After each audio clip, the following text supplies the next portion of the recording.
Non, mais c'est pas possible. En fait, cette semaine, j'ai dit du bien de Panini en disant que c'était une super bonne idée de sortir des packs découvertes, même si c'était une idée qu'on avait déjà vue chez leur principal concurrent l'année dernière. Et qu'est-ce qu'ils nous sortent cette semaine? Ils nous sortent ça. Dans une édition simple et une édition collector, dans une édition limitée, qui s'avère être aussi en soft cover. Bonjour, bonsoir, je rentre du boulot, je suis fatigué. J'ai pu me calmer dans la journée, hein, parce que franchement, les échanges que j'ai eus avec Panini hier, franchement, c'était. On nous prend pour des cons, hein. Clairement, on vous prend pour des vaches à lait, on vous prend pour des cons, et surtout, on nous ment de façon éhontée et honteuse, mais effrontément comme c'est pas possible.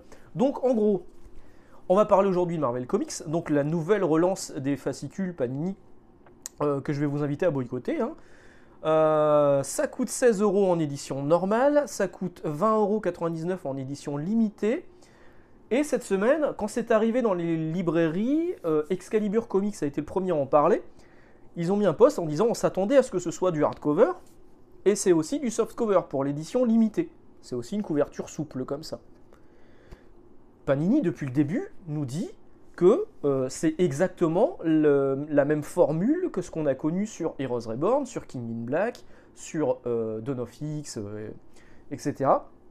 À savoir une édition simple en couverture souple à 16 euros et une édition limitée à 20 euros et quelques. Là, c'est 20,99 € parce qu'il y a eu l'augmentation depuis le 1er janvier. En couverture dure et avec une couverture différente. Alors, la couverture est effectivement différente. La couverture brille dans le noir, hein, ça nous fait une belle jambe, mais elle est en couverture souple. Et donc, forcément, des gens ont demandé des explications à Panini.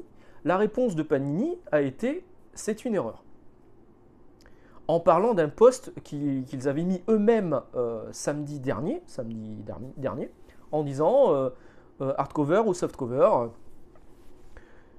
Il parle de ce post en disant c'est une erreur de communication, c'est une erreur. Il a juste dit c'est une erreur. Pas de je suis désolé, je me suis trompé, pas d'excuses, rien, c'est une erreur.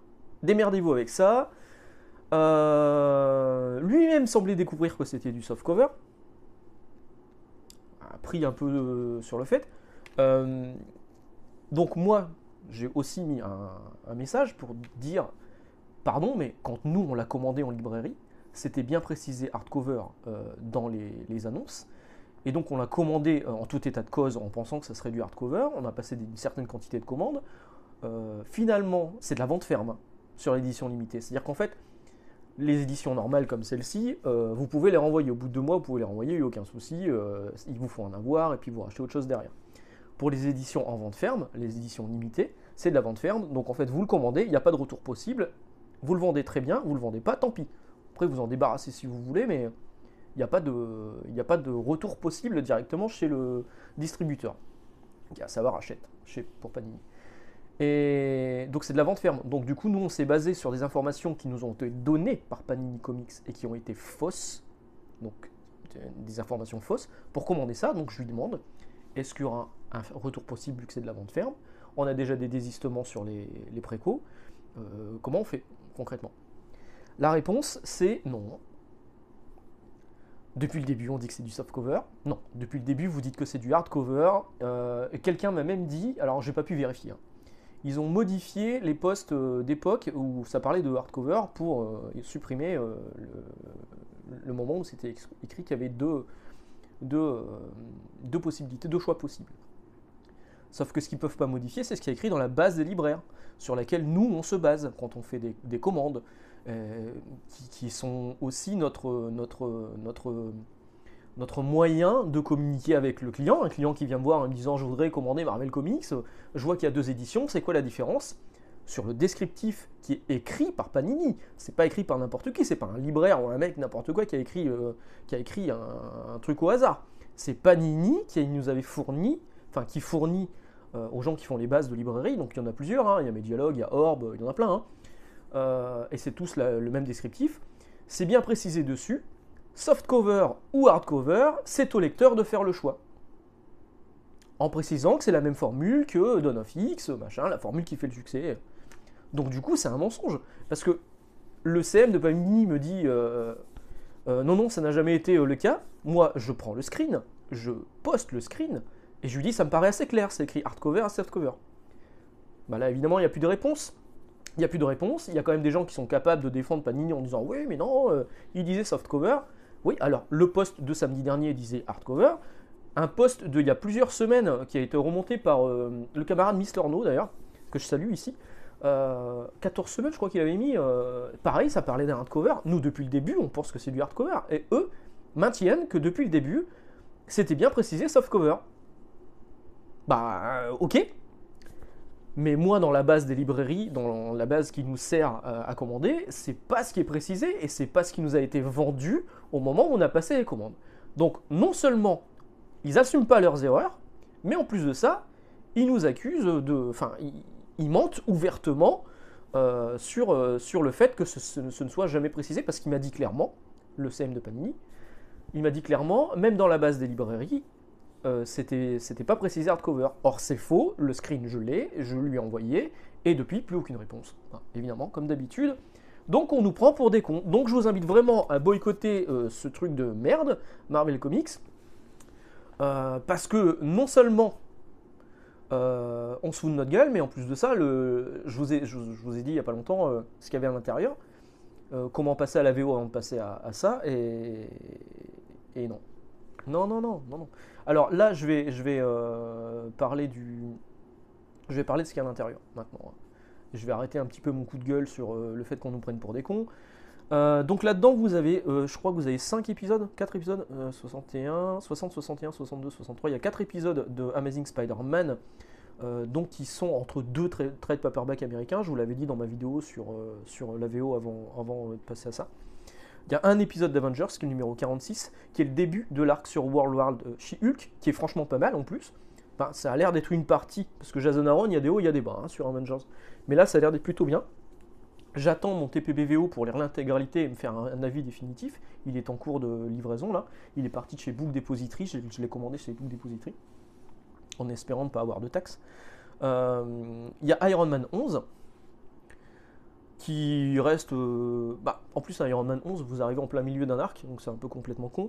Il y a Thor numéro 15 qui est le début d'un arc qui est plutôt cool, que j'ai lu en VO et que j'ai vraiment bien aimé. Cet arc, mais c'est un arc un peu introductif sur ce qui va se passer par la suite. Mais ça reste plutôt bien. Et enfin, il y a un court épisode, quelques pages, qui fait référence au 11 septembre. Donc ce sont des pages qui sont tirées de Amazing Spider-Man 73 de septembre 2021. Par Joe Quesada au scénario et John Romita Jr. au dessin. Bon, voilà. Je vous ai pas parlé de l'éditorial aussi, mais ce qu'il faut savoir, c'est que dans cette formule qui existe, les éditoriaux ne sont pas, tout ce qui est formule éditoriale au début, ne sont pas signés, à l'exception de ce Marvel Comics, qui est signé donc par Arnaud Tomasini.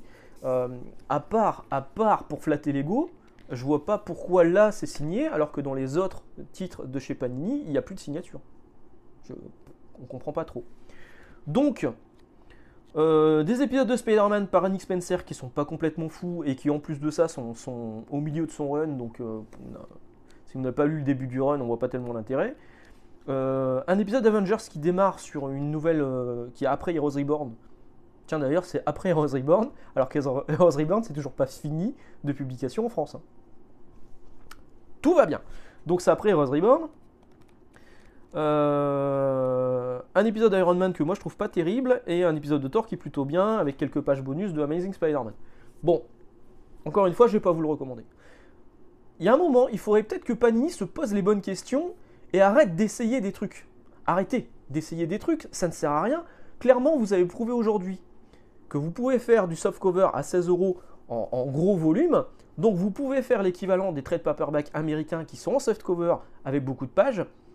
Ça reviendrait moins cher, ce serait plus économique pour votre lecteur, et surtout ce serait plus cohérent. C'est-à-dire que là, le mec qui veut lire du Thor, déjà, pour retrouver les anciens numéros de Thor, va falloir partir sur les anciens fascicules, parce que ça n'existe toujours pas en 100% Marvel. Il n'y a aucune possibilité de l'acheter en librairie, à part acheter les anciens fascicules, avoir un épisode par-ci par-là. Donc là, pareil, vous avez qu'un seul épisode de Thor. Si vous êtes juste fan de Thor, vous avez payé 16 balles pour un épisode de Thor, génial. Avengers, pareil, il n'y a qu'un seul épisode. Donc en fait, ça s'adresse surtout aux gens qui veulent lire du Spider-Man, parce que le mois prochain ce sera pareil, 4 épisodes de Spider-Man, un épisode par-ci par-là de Avengers, de Iron Man et de Thor. Donc à qui ça s'adresse ça? À qui ça s'adresse? C'est... Moi je comprends pas. Je comprends pas le délire, je comprends pas l'attrait de cette publication, et encore une fois, si Panini se contentait de copier-coller ce que fait Marvel US en fait, hein, et c'est ce qu'ils font déjà pour les 100% Marvel, c'est juste un copier-coller des traits paperback américains, sauf qu'au lieu d'avoir une couverture souple, vous avez une couverture dure, et sauf qu'au lieu d'être à 15-18$, bah c'est du 22-20€, voilà. Alors que là, clairement, s'ils passaient leur collection 100% Marvel en couverture souple, comme c'était déjà le cas à l'origine, hein, on baisserait drastiquement le prix, on ferait juste des séries qui nous intéressent, qu'on achète comme ça, on ne nous obligerait pas à lire d'autres séries qui ne nous intéressent pas forcément. Enfin, encore une fois, je prends l'exemple de Thor, hein, vous lisez que Thor, 16 balles pour Thor, hein, non quoi. Et puis, on pourrait peut-être avancer un peu plus vite aussi, parce que leur problème, c'est qu'ils ont beaucoup de retard sur Spider-Man, donc ils ont trouvé cette solution-là pour sortir plein d'épisodes de Spider-Man d'un coup, en ajoutant les épisodes de Avengers, de Thor et de Iron Man derrière. Mais le mec qui lit du Thor, encore une fois, je reviens sur Thor, et qui veut lire que du Thor, bah, il n'existe toujours pas en 100% Marvel. Et alors que, clairement, il pourrait sortir un TPB à 16 balles avec les premiers épisodes, on n'en parlait plus. Il sortait les épisodes de Spider-Man en 100% Marvel. Pour rattraper le retard, ils en sortaient un par mois, un tous les 2 mois, à 16€ également, avec beaucoup d'épisodes à l'intérieur, on n'en parlait plus non plus. C'est quand même pas compliqué, bordel de merde. C'est ce qui se fait aux États-Unis, c'est ce qui se fait en Angleterre, c'est ce qui se fait pas en France. Alors, on va pas parler de l'Espagne, de l'Italie et de l'Allemagne parce que les cas sont encore un peu particuliers, mais en France, je comprends pas cette exception, quoi.